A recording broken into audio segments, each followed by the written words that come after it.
Hi అండి, మా ఇంటి వంటకి స్వాగతం అండి. ఇవాళ వీడియో ఏంటంటే కనుక ముందుగా అందరికీ శ్రీరామనవమి శుభాకాంక్షలు.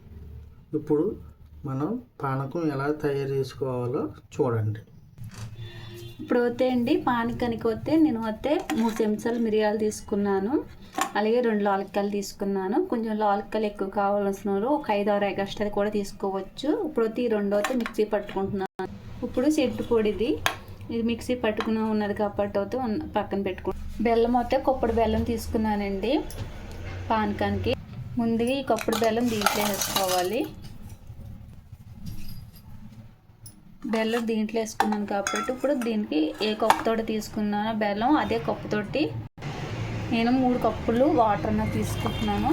ఏ కప్పుతోటి అయితే బెల్లం తీసుకున్నానో అదే కప్పుతోటి 3 కప్పుల వాటర్ తీసుకున్నానండి. బెల్లం కరిగేదాకా ఒక 5 నిమిషాలు పక్కన పెట్టుకోవాలి. ఇప్పుడు మనం సెంటు పొడి అన్నది కూడా ఈ బెల్లం పానకులు వేసేసుకుంటే ఒకసారి ఇలా కలిపేసుకుని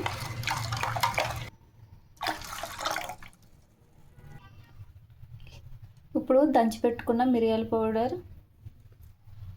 లాలక్కాయలు మనకి ఘాటు తగ్గట్టు వేసుకుని ఒకసారి కలిపేసుకోవాలి. ఈ బెల్లం కూడా ఒకసారి బాగా కరగాలి కాబట్టి ఒక 5 నిమిషాల నుంచి. ఇప్పుడు బెల్లం కరిగి పక్కన పెట్టుకున్నాక ఇప్పుడు శనగడు వడపప్పు చేస్తానికి ఒక గిన్నె తీసుకుని పెసరపప్పు కొన్ని వాటర్ వేసి నానబెట్టుకోవాలి. ఒక 15 నిమిషాలు నానబెట్టుకుంటే సరిపోతుంది.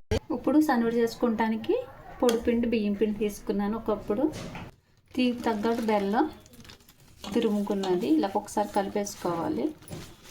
బెల్లం అంతా కలిపేసుకున్నాం కాబట్టి కొన్ని వాటర్ వేసుకుని ఎక్కువ కాకుండా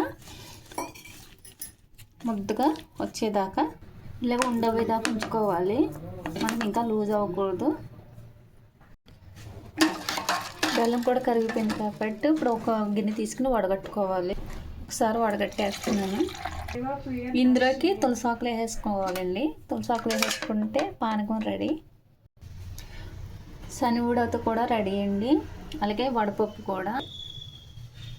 పెసరపప్పు నానిపోయాక కూడా అది కూడా వేసేసుకున్నాను. హాయ్ అండి, లాస్ట్కి వస్తే పానకం రెడీ అండి. అలాగే వడపప్పు కూడా రెడీ. చాలా సింపుల్గా చేసుకోవచ్చండి. దేవుడు ప్రసాదం అవుతాయండి. మీకు ఈ వీడియో నచ్చితే లైక్ చేయండి, షేర్ చేయండి, సబ్స్క్రైబ్ చేసుకోండి. అందరికీ శ్రీరామనవమి శుభాకాంక్షలు అండి.